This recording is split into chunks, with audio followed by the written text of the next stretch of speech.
Let's go ahead and get started with our clinical case study.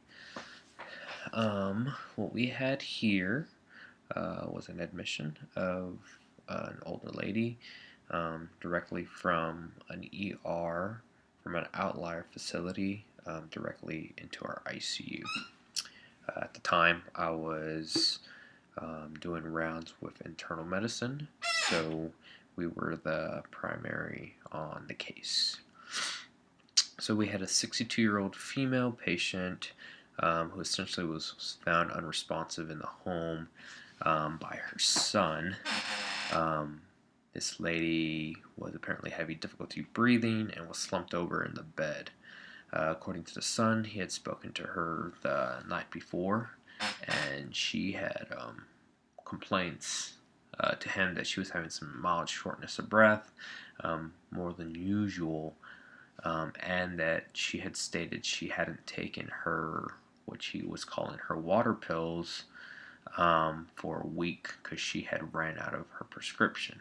She didn't bother to refill them because she was going to see the physician that following day. So when son arrived, he had found her down. Of course, he immediately called EMS. When they arrived there, her oxygen saturation was roughly 78%. So to protect her airway, they went ahead and intubated her in the field.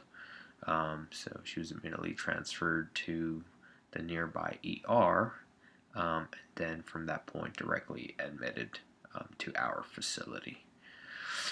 When she presented to us, physical exam of her, her vital signs were BP 90 over 51, heart rate was 57, O2 sat was 95 on ventilator. That was 100% FiO2. Her temp was 101.2 at the time. General appearance, of course, she was intubated, appeared to be sedated, obese. She was lying supine at 25 degrees. Her cranium appeared atraumatic. Normal cephalic pupils were perla. Scleros were normal. Pale conjunctiva. ET tube appeared to be in place. Her neck, you could see evident JVD present. We did a measurement. It was approximately 10 to 11 centimeters. Lungs had some defined scattered crackles and rhonchi present with diminished lung sounds in the bases. Heart rate, she was sitting somewhere within the 50s. Normal sinus with some ectopy occasionally. No murmurs were present. Some distal heart tones. Her abdomen was globulous, firm, depressible. She had some hypoactive bowel sounds that were present. Extremities, they had already placed some SCDs on her. She had 3+ edema in her lower extremities and 2+ in her uppers. Neurologically, we were unable to really determine just because she was still heavily sedated at the time. So after our assessment and then speaking to son, we got past medical history with COPD, emphysema, hypertension, CHF, and hyperlipidemia. We didn't have a present EF at that time. We did have a list of her home medications that came with her. She was on lisinopril 5 milligrams daily, Coreg 6.25 BID, hydrochlorothiazide at 25 milligrams daily, lisinopril with the unknown dose, atorvastatin 80 milligrams daily, baby aspirin 81 milligrams daily, albuterol PRN, budesonide daily, singular 10 milligrams daily, and she was taking a multivitamin. She had no known drug allergies, no social history, and really no family history that we were able to get from the son at that time. So our initial workup, we went ahead and ordered a CBC, a CMP, and a PTT. Lactic acid was ordered. We also ordered a procalcitonin. We did 2 sets of blood cultures. We ordered a stat ABG, stat chest X-ray, 12 lead EKG, orders for NG2 placement, and started her on antibiotics, of course, once the labs were drawn. At the time, the differential diagnosis was septic shock, CHF exacerbation, and pneumonia. Once we got antibiotics going and everything else, all the labs were drawn. Of course, we made sure central line placement was ordered. We consulted pulmonary on the case and cardiology.